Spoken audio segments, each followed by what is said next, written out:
میتوں پہ دیکھ لیں کیا کچھ ہو رہا ہے. اسلام نے میت کو بھی سادہ رکھا. بھئی تمیز سے دفنا دو ایک آدمی کو, مر گیا ہے تو پہلی دفعہ تھوڑی مرا ہے. ساری دنیا آئی ہے مرنے کے لیے آئی ہے. او چیخنا ہا ہو ہی ہا, ایک عجیب طوفان بدتمیزی. پھر میت کی سیلفیاں, ناکوں میں روئیاں ٹھسی ہوئی سیلفیاں اچھی لگتی ہیں کسی کی؟ جنازے کی تصویریں شیئر ہو رہی ہیں. کیا بےہودگی ہے بھائی یہ. میت چھپانے کی چیز ہے, دکھانے کی چیز بولو نہیں ہے. لیکن علماء کا بھی وہی جنازوں میں لین لگا لگا کے دیدار ہو رہا ہے کہ دلہن میں اور جنازے میں فرق تو رکھو بھائی. جب محلے میں دلہن آتی ہے تو رونمائی ہوتی ہے, محلے پڑوس کی عورتیں آتی ہیں دیکھتی ہیں, تو دیکھنے کی چیز ہے, دیکھنے دو بھائی.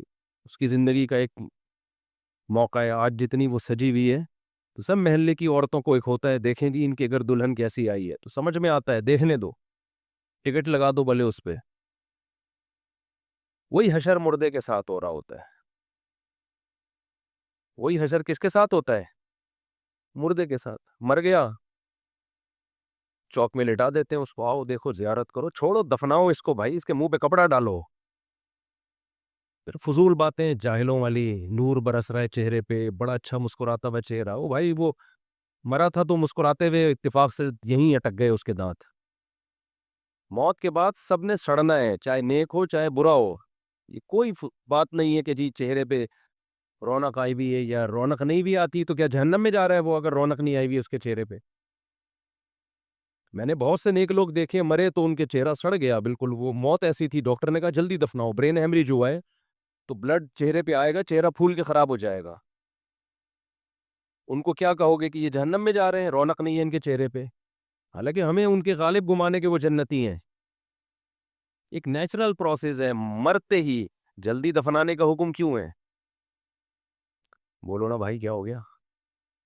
دیکھو پیغمبر صلی اللہ علیہ وسلم کو جلدی دفنانا کا حکم نہیں تھا, کیونکہ انبیاء کرام دنیا سے جانے کے بعد ذرہ برابر بھی ان کی باڈی میں کوئی تبدیلی نہیں آتی. تبھی نبی صلی اللہ علیہ وسلم کے جسد اطہر کو ایک ہفتے بعد دفنایا گیا ہے. اس میں دو مصلحتیں تھیں. ایک مصلحت تو یہ تھی کہ خلافت کا مسئلہ, کہ صحابہ نے سوچا خلافت کے مسئلے کو پہلے حل کریں, کیونکہ اس میں اگر ڈیلے ہو گیا نا تو تلواریں چلنا شروع ہو جائیں گی آپس میں, کیونکہ یہ امیر کا انتخاب یہ آسان کام نہیں, اس کو پہلے نمٹاؤ, جلدی سے نمٹاؤ اس مسئلے کو پہلے. ظاہر ہے اس میں ٹائم لگا, کہ ایسا نہ ہو کہ یہ امت چند سیکنڈوں کے لیے بھی بے لگام ہو, کوئی ان کا حاکم نہ ہو. جیسے ہمارا حال ہے نا, ہمارے ملک کا مسئلہ کیا ہے, کوئی طاقتور حکمران نہیں آتا ہمارے ہاں. جو بھی آتا ہے اتنا کمزور ہوتا ہے کہ دوسرا اس کی ٹانگیں کھینچنا شروع کر دیتا ہے, تو وہ کچھ بھی نہیں کر پاتا, نہ اچھا نہ غلط. کچھ تو کرنے دو اس کو. دنیا میں کوئی بھی کنٹری جب تک کوئی اسٹیبل گورنمنٹ نہ ہو وہ ترقی نہیں کرتی, چاہے وہ ناجائز گورنمنٹ ہی کیوں نہ ہو بھائی, ہو تو صحیح. لیکن ہمارے ہاں جو حساب ہے وہ تو سب کے سامنے ہے. تو ایک مثال کے طور پر میں نے آپ کے سامنے پیش کیا. تو اسلام یہ نہیں پسند کرتا کہ کوئی ریاست کا کوئی ذمہ دار اور امیر نہ ہو. تبھی تو نبی صلی اللہ علیہ وسلم نے فرمایا اسمعوا واطیعوا ولو سلط علیکم رجل حبشی کأن رأسہ ذبیبہ. تم پر حبشی غلام بھی مسلط ہو جائے, جب ہو گیا مسلط, تمہارے مشورے سے نہیں ہوا لیکن جب ہو گیا تو ہو گیا, اب اسی کی مانو. کیونکہ نہ ہونے سے غلط ہونا بہرحال بہتر ہے, نہ ہونے میں تو ہر آدمی کی اپنی رائے چلے گی, تلواریں چلیں گی, لڑائیاں ہوں گی, کیا فیصلہ ہوگا کہ صحیح کیا ہے غلط کیا ہے. تو یہ جو نئے نئے آج کل اسکالر آ رہے ہیں نا, ان کو نہ ہسٹری کا پتہ ہے بیچاروں کو, نہ فقہ کا پتہ ہے. یہ وہی تجربوں سے آپ کو گزارنا چاہ رہے ہیں جو تجربے امت پہلے کر چکی ہے. موضوع میرا نہیں ہے لیکن بات آ جاتی ہے تو میں گزار دیتا ہوں, کیونکہ ہماری یونیورسٹیوں میں کالجز میں یہ منجن بہت بک رہا ہے آج کل, کہ یہ علماء نظام کی تبدیلی کی کوشش نہیں کر رہے, یہ صرف اللہ اللہ پہ لگا دیا, شادیوں پہ لگا دیا, اللہ اللہ پہ لگا دیا, خانقاہوں پہ لگا دیا. علماء نظام کی تبدیلی کی کوشش کر رہے ہیں, لیکن اس طریقے سے کوشش کر رہے ہیں جو پائیدار ہو, دیر پا اثر ہو لیکن پائیدار ہو. اور جو اس طرح کی باتیں کر رہے ہیں ان کے پاس کوئی پیکج نہیں ہے نظام کی تبدیلی کا, صرف باتیں ہیں.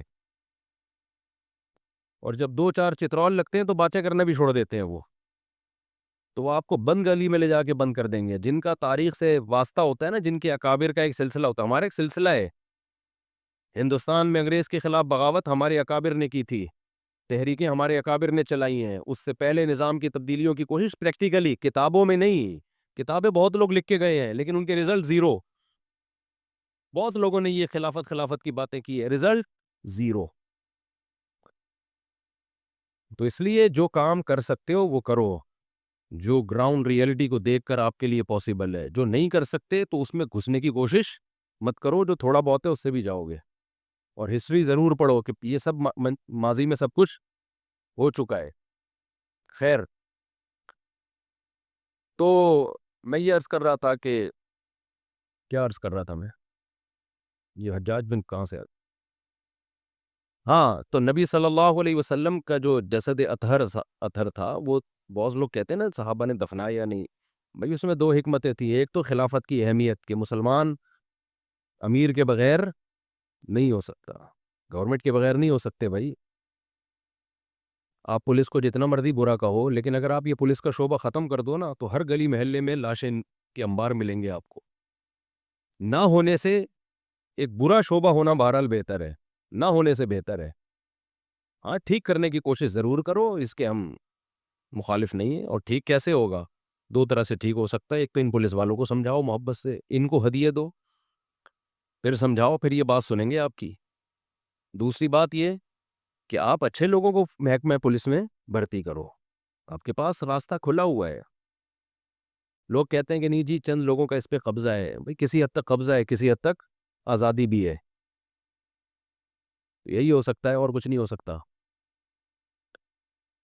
تو نبی صلی اللہ علیہ وسلم کے جو میت کو جنازے کو دیر سے دفنایا گیا، اس میں 2 حکمتیں. ایک تو یہ خلافت، صحابہ نے کہا سب سے پہلے خلیفہ کا تعین ہوگا، یہ امت بغیر خلیفہ کے، بغیر حکومت کے نہیں رہے گی. حالانکہ وہ بہترین دور تھا، بہترین. دوسرا مسئلہ، اللہ اپنے اس حبیب صلی اللہ علیہ وسلم کا یہ معجزہ دنیا کو دکھانا چاہتے تھے کہ 1 ہفتہ آپ صلی اللہ علیہ وسلم کا جسد اطہر ساری دنیا نے دیکھ لیا کہ اس میں کوئی تغیر ذرہ برابر بھی نہیں ہے. میڈیکلی یہ پاسبل ہے کیا؟ جیسے ہی انسان کی موت واقع ہوتی ہے، فوراً سے پہلے اس کی باڈی میں، آپ کو پتہ ہے ڈاکٹر کیا کہتے ہیں کہ ہماری باڈی پہ باہر کے جراثیم ہر وقت حملہ کر رہے ہوتے ہیں. یہ مرغے کو ذرا خاموش کراؤ بھائی کوئی جا کے. یہ نیا مرغا آیا ابھی، اس کو تمیز نہیں ہے کہ جمعے کے دن تقریر کے دوران کیسے بیٹھنا ہے، تمیز سکھانی پڑے گی. تو مجھے یہ تو مرغی لگ رہی ہے، مرغا نہیں ہے. خیر، تو جب بھی کوئی شخص مرتا ہے نا، دیکھیں گوشت آپ تھوڑی دیر کے لیے رکھ دیں، کتنی جلدی وہ خراب ہونا شروع ہوتا ہے نا، کتنی جلدی. فریج کے باہر آپ نے سالن رکھ دیا، شام کو ذائقہ چینج. اور کچا گوشت تو اور جلدی خراب ہوتا ہے.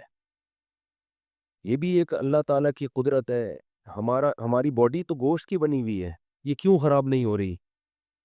میں نے تھوڑا سا پڑھا ہے اس کو. ہر وقت باہر کے جراثیم ہمارے اس گوشت پہ حملہ کر رہے ہوتے ہیں، ہمیں سڑانے کے لیے، کھانے کے لیے. اندر کے جو جرمز ہیں نا ہمارے، جو ہماری باڈی کی حفاظت کے لیے اللہ نے پیدا کیے، وہ 24 گھنٹے بندوقوں اور توپوں سے ان پہ فائرنگ کر رہے ہوتے ہیں. یہ 24 گھنٹے کی جنگ ہے بارڈر کی، 24 گھنٹے. جو وہ جرمز جو ہماری باڈی کی حفاظت کے لیے اللہ نے بنایا، وہ 24 گھنٹے لڑ رہے ہیں کن جراثیم سے؟ جو ہماری باڈی کو خراب کرنے میں لگے ہوئے.